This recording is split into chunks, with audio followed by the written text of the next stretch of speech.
Okay. I know the answer to the first question. What fills in the blank on the first question?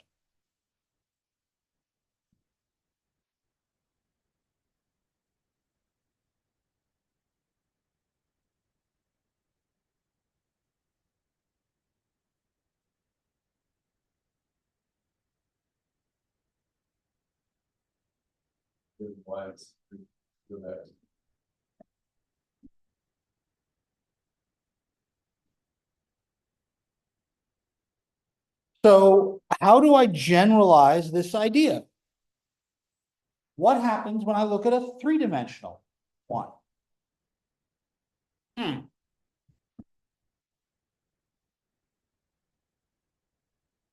Well, where did that Py equals Qx thing come from?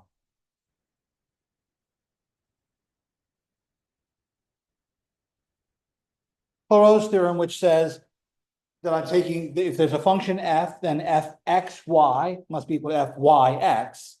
And that potential function would only exist if p was the x derivative, so py is really fxy. And if q is the y derivative, then qx is really fyx. So if I really have that, then this is fx, this is fy, and this is fz. If Clause's theorem still holds, then I should be able to say that fxy is equal to fyx.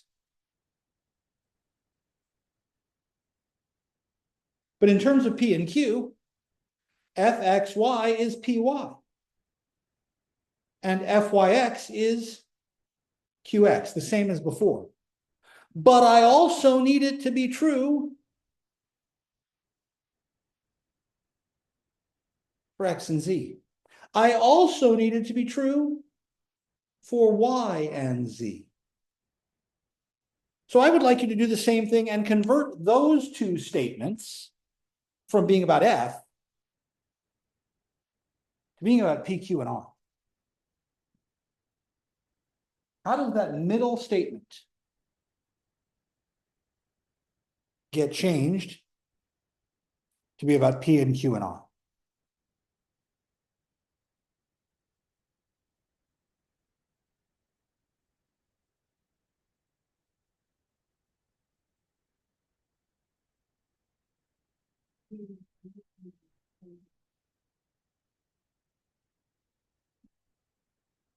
It's exactly what it is.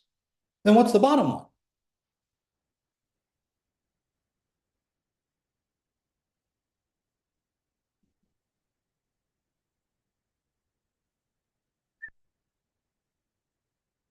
All right, wait a minute. Wait a minute. I agree with you. Ew. That's a lot to remember, isn't it? It turns out that there's an easier way to remember this. And it comes from thinking about this idea and the line integral idea. When our vector field was conservative and we had a closed path integral, we got 0. And if our vector field wasn't conservative, then Green's theorem, the difference between those two, qx minus py,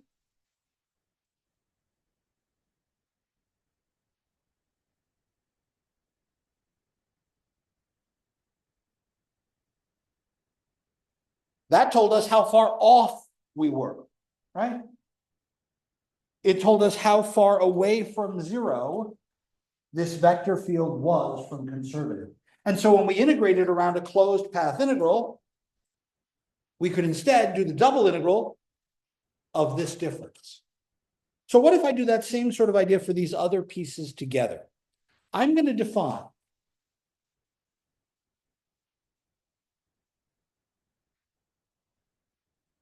for any vector field whose scalar functions are p, q, and r, we define the curl of f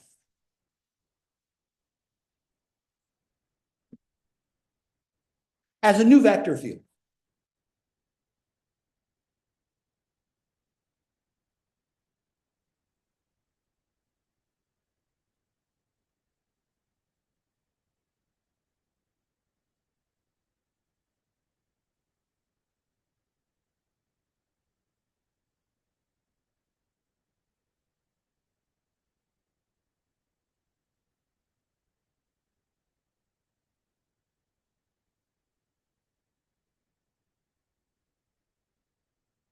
wait a minute. This piece is our piece from Green's theorem. If these two are equal, that's a zero. If my vector field is conservative, then all three of these equalities hold. What happens to each and every one of those pieces? They're all zero.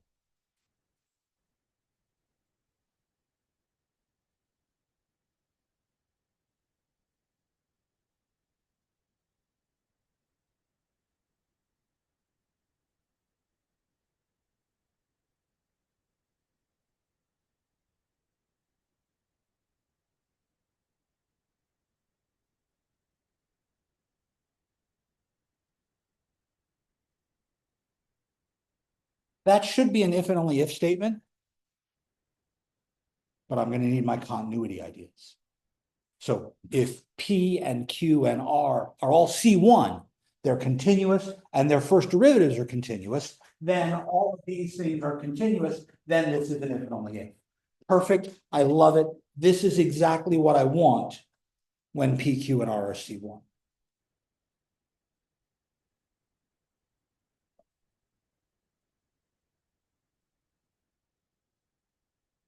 Now, I'm going to be the first person to tell you that remembering this formula sucks.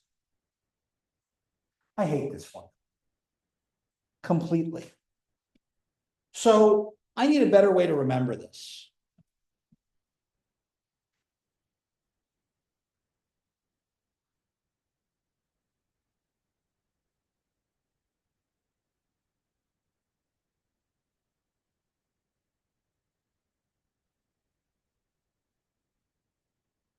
The better way to remember the formula for a curl is to make a new definition. I'm going to define an operator. Hey, wait a minute. Wait a minute. What's that symbol normally mean? But it's got a function next to it, right? The gradient of some function.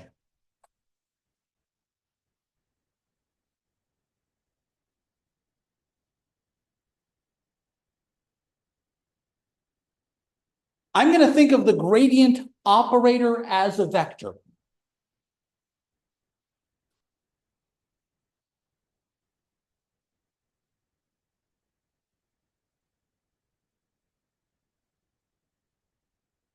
You'll notice there's no function in there, right? It's just, hey, this is a thing you can do, like taking the derivative of a function of a vector. You can take the derivative in each spot. This gradient operator is the thing I'm going to use to make that formula easier to remember. But I'm going to do it by asking you to do a cross product. All the way back to chapter 12. Cross product? I do.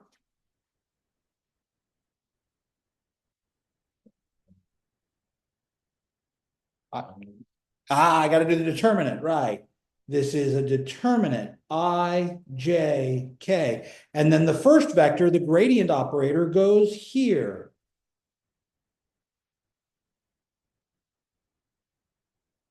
And then F, the second vector, goes here.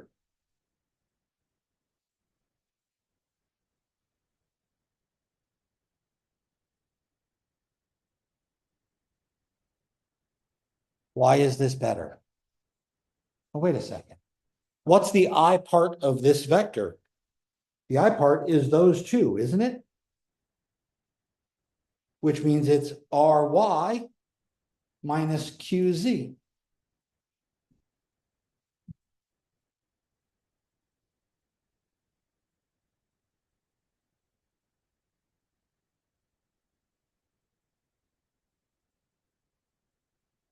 Minus J times partial with respect to X, partial with respect to Z, P, R, plus K times partial with respect to x, partial with respect to y, p, q.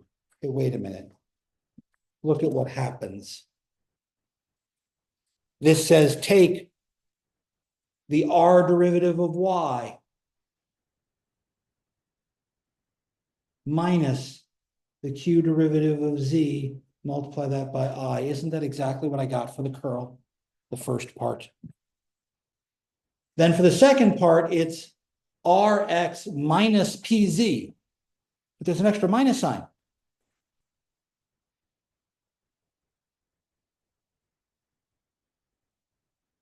So if I move that minus sign in, it'll make it PZ minus Rx.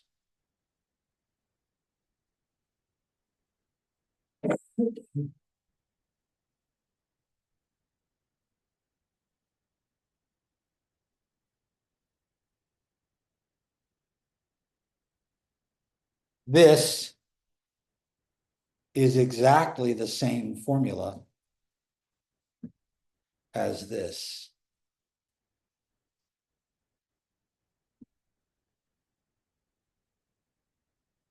Ben, you asked me last week how I remember it's QX minus PY.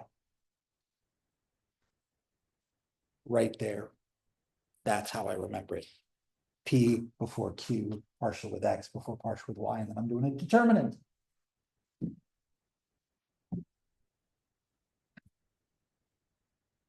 So if I have a vector field, I can now say, hey, this vector field is conservative if I get 0 for each of those three pieces, which is really Clairaut's theorem on steroids, but I can also remember it as the curl of F is the 0 vector, but now I'm going to write that curl like that,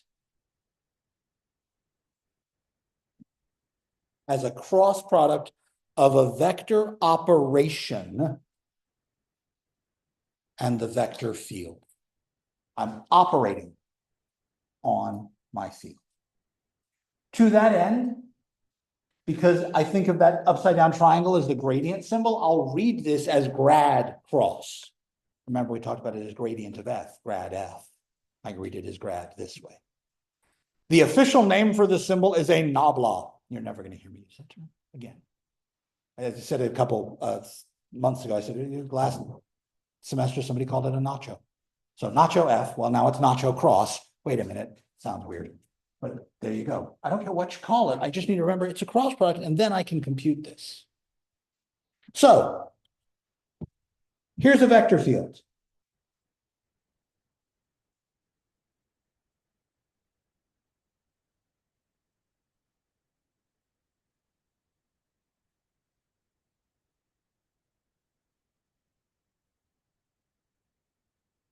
Two questions.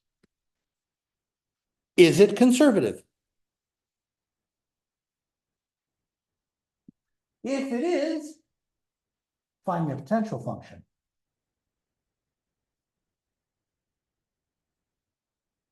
So let's figure out if this is conservative.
I think the easiest way to tell if this is conservative is, rather than trying to keep track of which part of the derivative goes with which, just do the curl function. It keeps them all in the right order. So curl of F. del cross f is I, j, k, partial with respect to x, partial with respect to y, partial with respect to z, 2xy, x squared plus 2yz, y squared.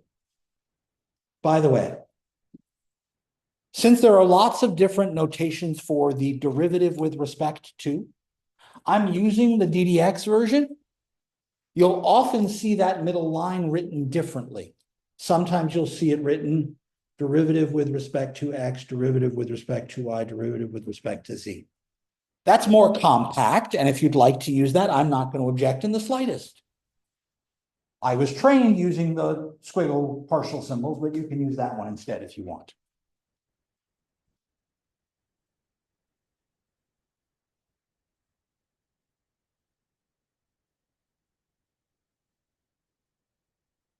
I term. I term is the derivative with respect to y of y squared minus derivative with respect to z of x squared plus 2yz, which is perfect. That's a 0. J part. I put a minus there, so I'm going to do x with respect to y squared, z with respect to 2xy. That's 0 minus 0. Plus k times derivative with respect to x of x squared plus 2yz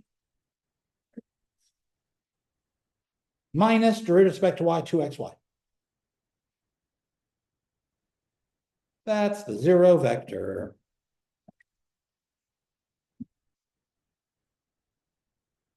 Yay! This is a conservative vector field. Before I go any further,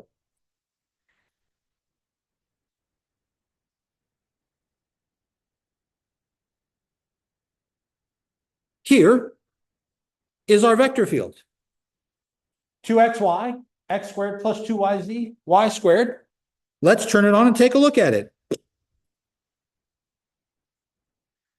Isn't that freaky looking? There's the x-axis, there's the y-axis. We'll look down x, we can look down y, we can look down z. We can look at this from any angle you want, right? Set it spinning and let it go. What does it mean to have a curl of 0? Curl is a cross product, yes? What's a cross product of A and B look like?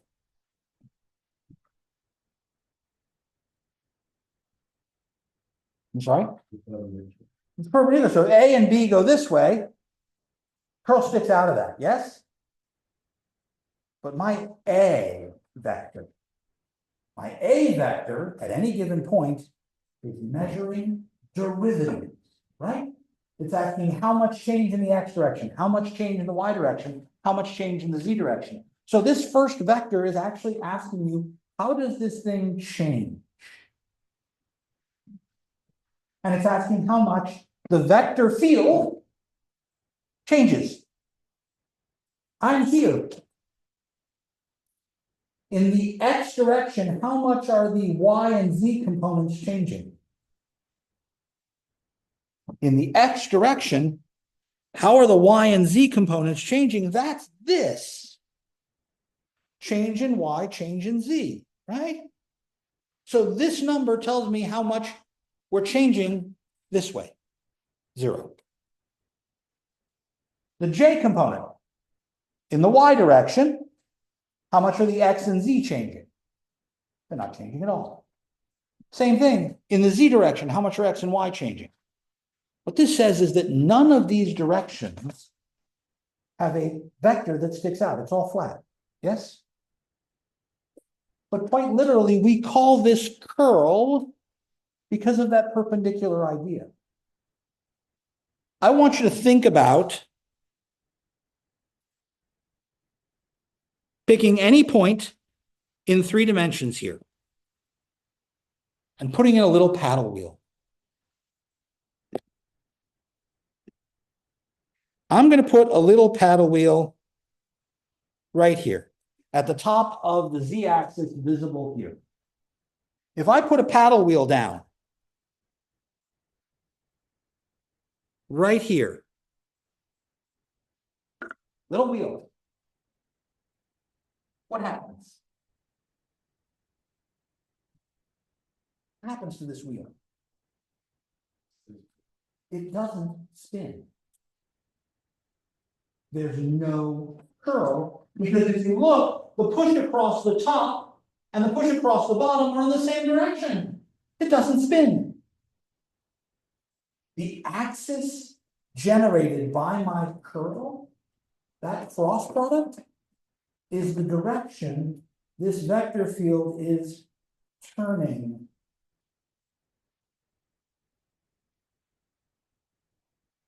Whether coming on the page or in the page.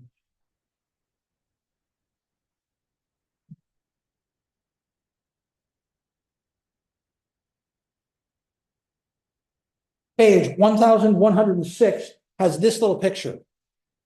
The vector field F is this blue part. The curl of F is a direction for the axle of the wheel. If I want this to spin, I need to know where the axle is to make it spin. The curl tells me that. And if the curl is 0, then my vector field at no spot will rotate like this. In an electric field, that means there's no induced magnetic behavior. In a magnetic field, there's no induced electric behavior. You've got a non-diamagnetic behavior. If you've got electric motion, you've got no torque generated by it electrically. If you've got physical motion, the object isn't spinning in any fashion. We're going to call a vector field whose curl is 0, we're going to call it irrotational. No rotation.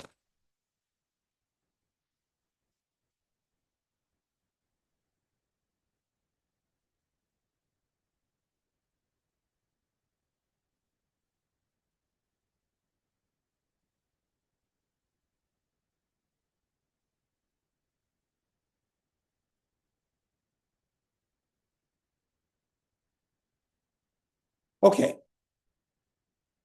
Now I know when my vector field is conservative. Question. Conservative. It should have a potential function. What's the potential function for our vector field F?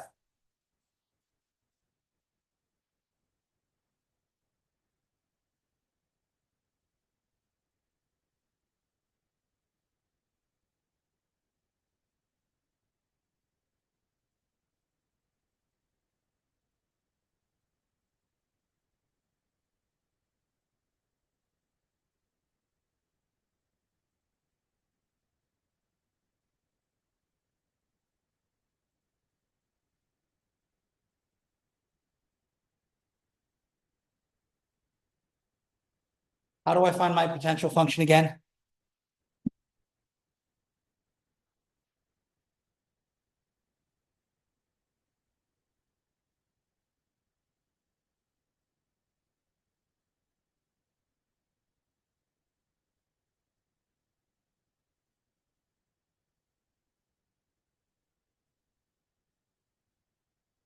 I need 3 integrals because I had 3 scalar functions. So let's see, what was P again?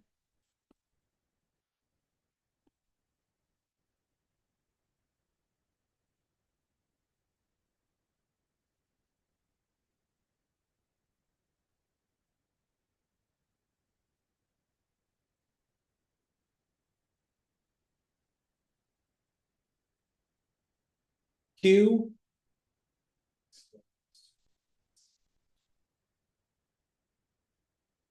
and R.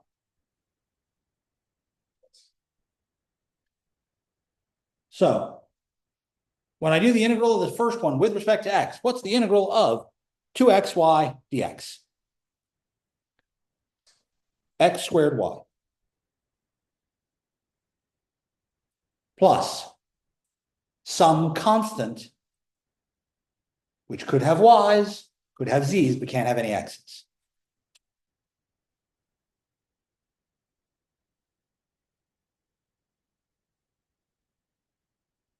What about this integral with respect to y?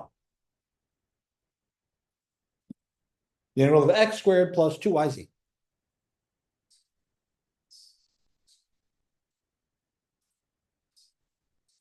Aha, that could have x's and z's, or just numbers, but it can't have any y's in it. Down here,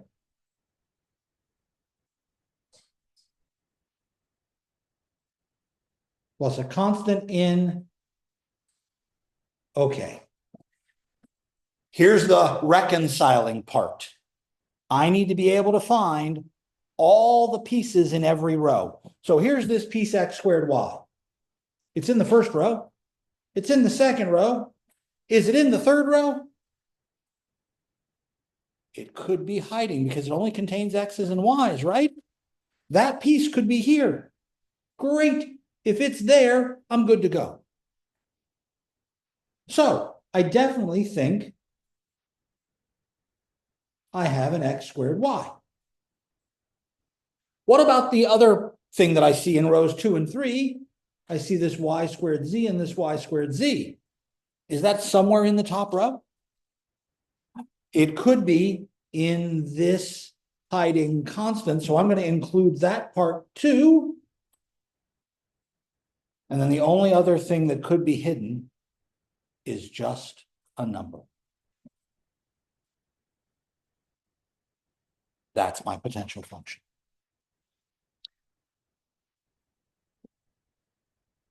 Now,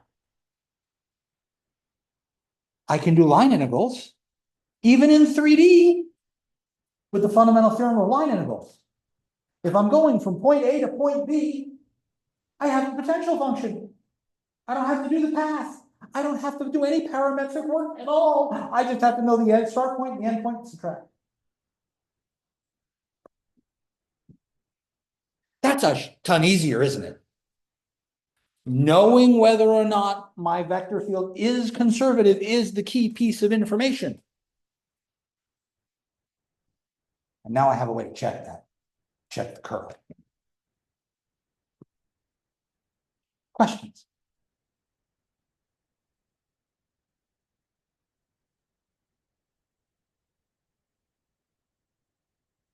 Let me go back to Green's theorem for a second. Green's theorem says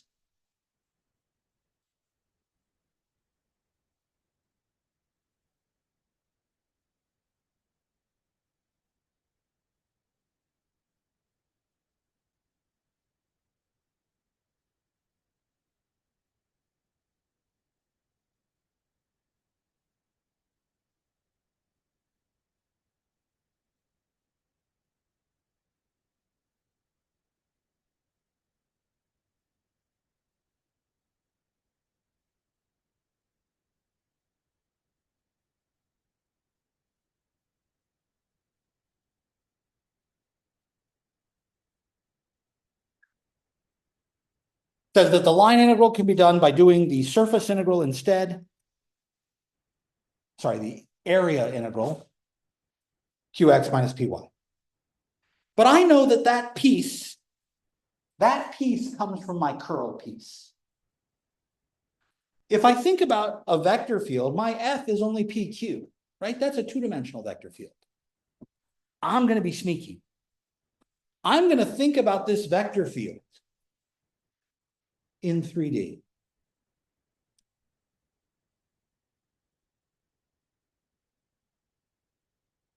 By letting r be 0.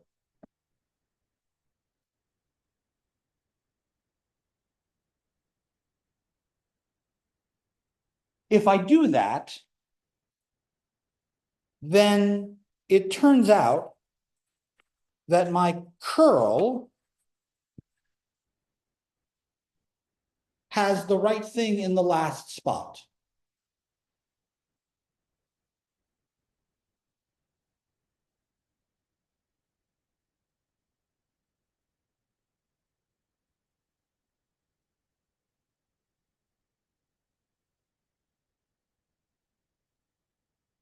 So let's do the curl of this vector field. The curl of this vector field is I, derivative with respect to 0 of y. Wait a minute, derivative of 0 is 0. The derivative of q with respect to z. Wait a minute. This vector field was only in x and y. What's the z part of q?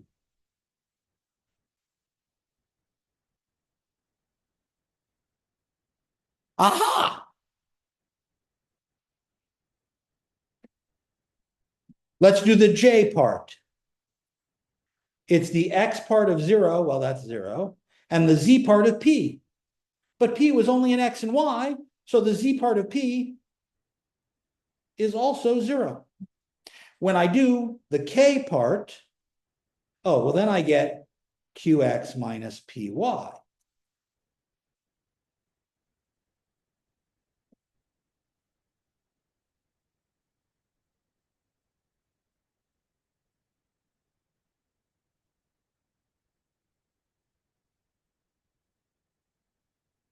This integral right here is the k part of my curl.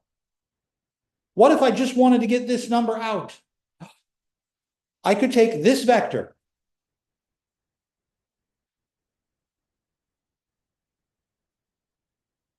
That's the vector from the curl. If I only want the last number, I could say, well, just give me the z component. But we did that.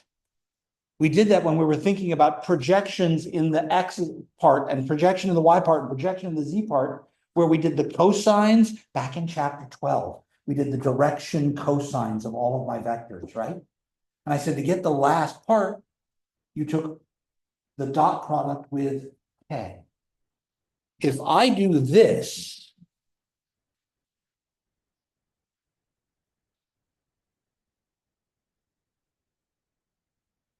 that gives me qx minus py. So there's a new way to write Green's theorem in terms of the curl.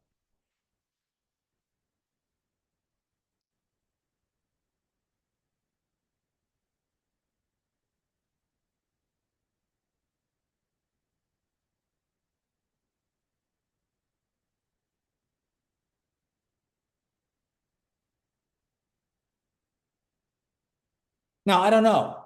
I don't know whether that's an easier version or a harder version. I don't know if you like the qx minus py thing, but if I have the curl, then I don't even remember which way it goes. But it's qx minus py or py minus qx. It's always the way it falls out of the curl.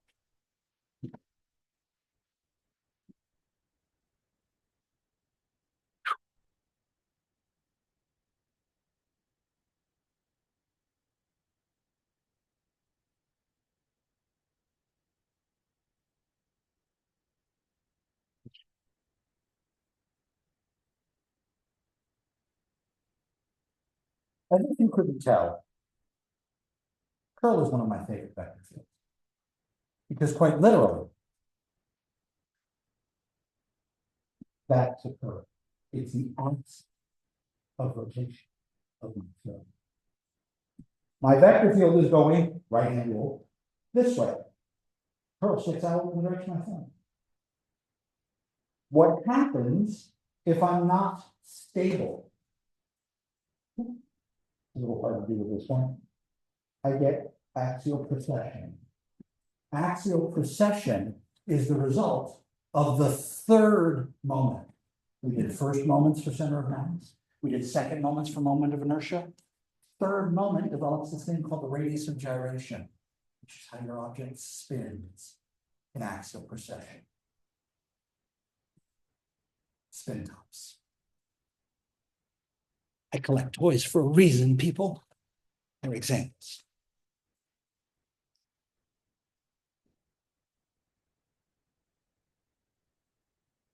Okay. I have this new vector, this curl idea. I got this using this differential operator idea.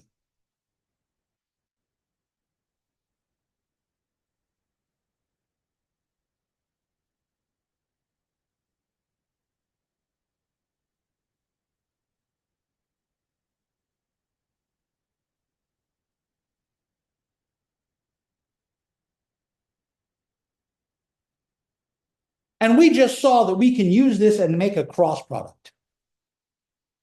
Well, if it's a vector and I can do a cross product with it, why the hell can't I do a dot product with it?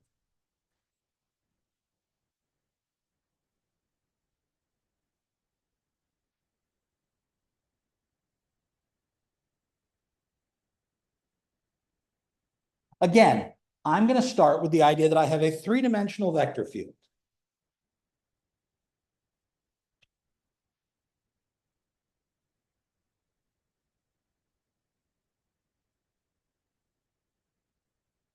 And I'm going to ask you, what do I get when I do this dot product instead of a cross product?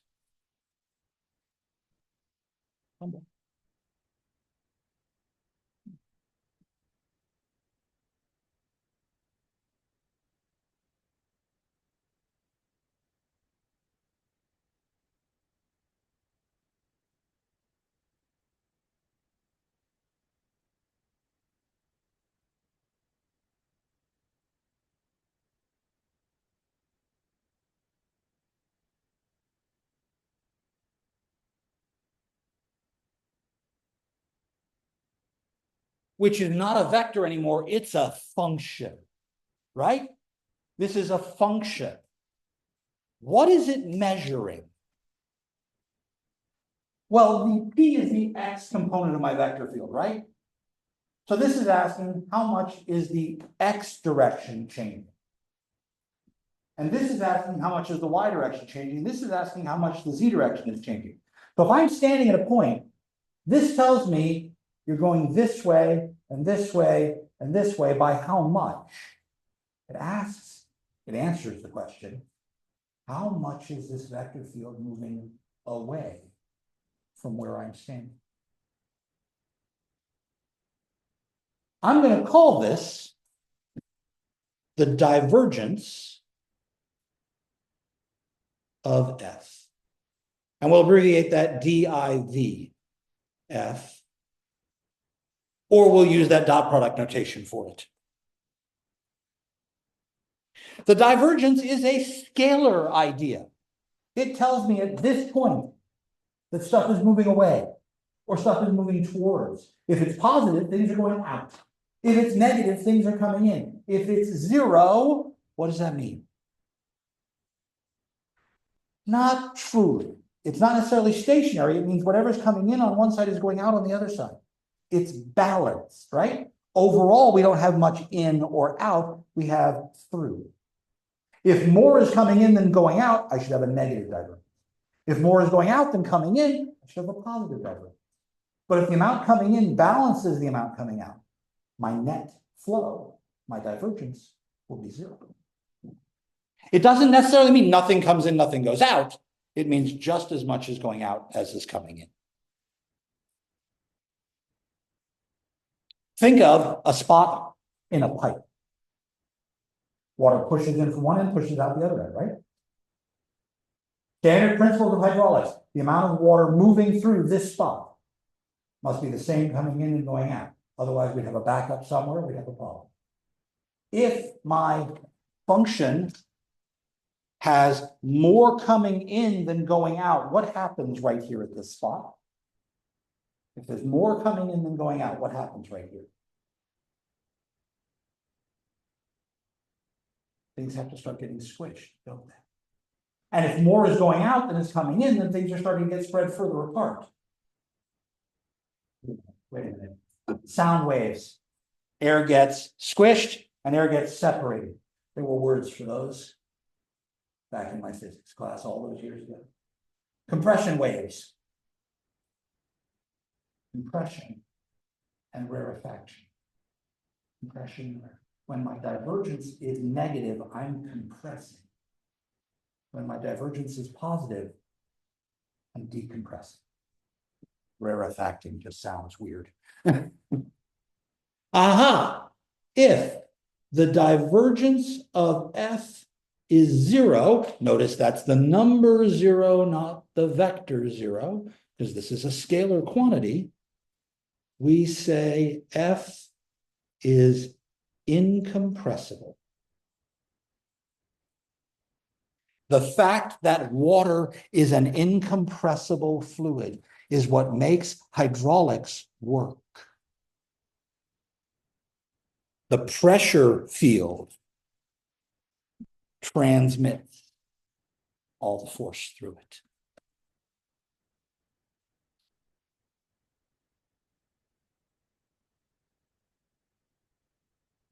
Wait a second. I talked about Green's theorem, and we talked about the amount of a vector field that goes around my curve, right? Here, go this way with the curve. But then when we were doing the gradient, we talked about going across the curve.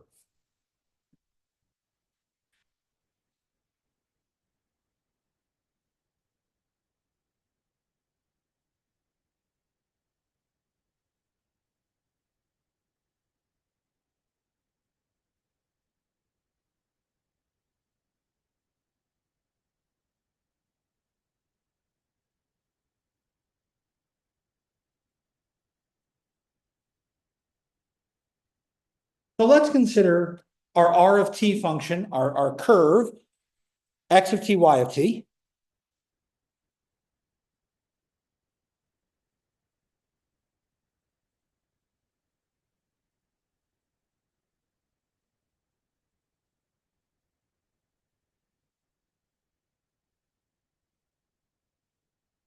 Tangent vector.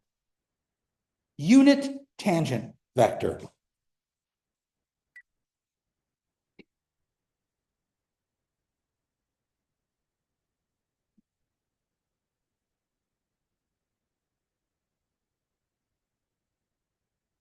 Unit tangent vector points along the curve, yes? So I remember we did this, we did r prime over length of r, so that would be x prime over length of r, I'm sorry, length of r prime, I, and then y prime over length of r prime j. That's the tangent vector. That's the unit tangent vector. But then we had two others. We had the normal and the binormal, right? So if I have the unit tangent vector, the normal vector went this way. Yes?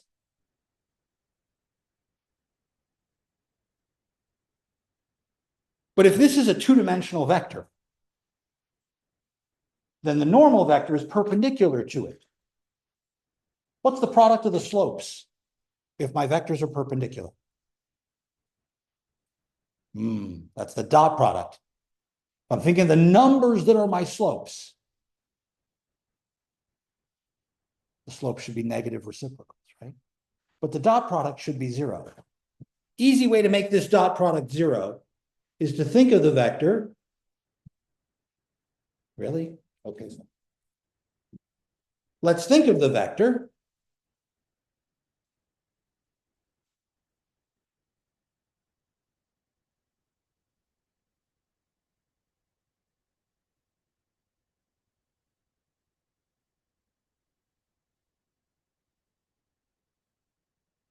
Where I switch the order and I put a minus sign on the second one. If I take the dot product of those two, I get zero. Because I get x prime times y prime, and then I get x prime times y prime with a minus sign on it. The dot product is zero. Those are perpendicular. This is a normal vector. It's perpendicular to my curve.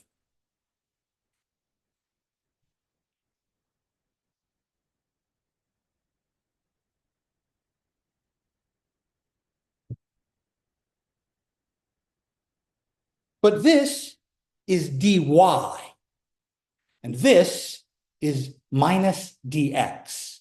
Yes? So if I think of this as dy and minus dx, then I could say, hey, wait a minute. Let's take our vector field again. Let's take our P, Q vector field.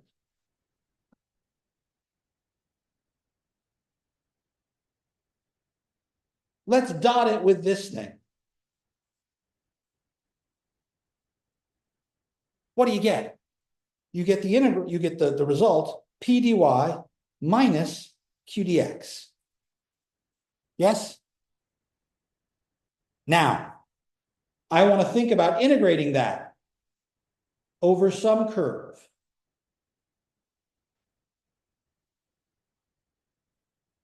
I'm no longer integrating along the curve. I'm integrating what goes out, perpendicular to my curve, right? This is the stuff going out of my curve. According to Green's theorem, this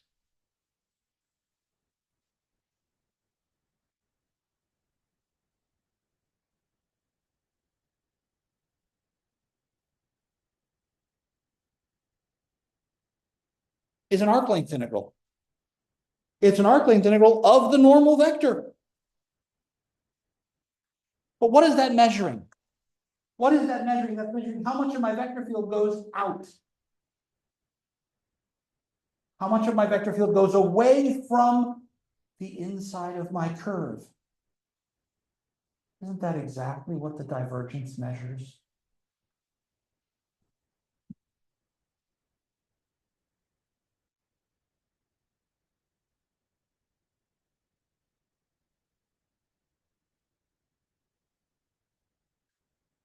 If you want to know how much is going out of a region or how much is coming into a region, you can integrate the divergence. And that's the same as doing a line integral.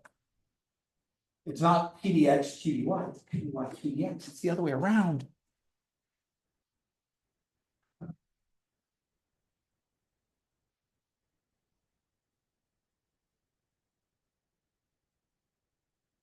If I take a wire on the surface of the desk in front of you, and I put a magnet in the middle of it,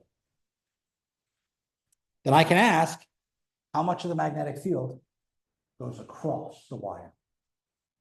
$64,000 question. Why do I care?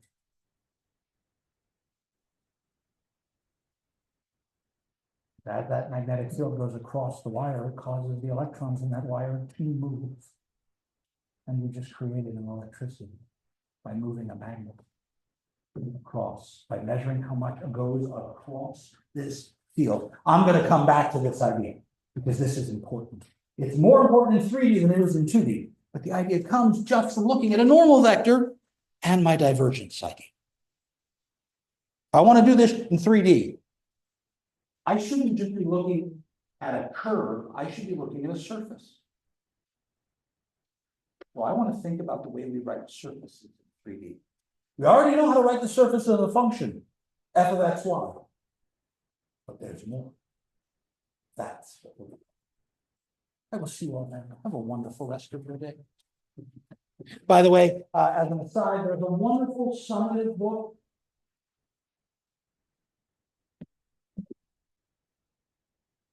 called Div, Grad, Curl, and all that. If you want some more, because we've now done all three of these, the divergence, the curl, and the gradient. There's some more really nice examples and some real good applications in this one. It's available online at the Library of Congress Internet Archive.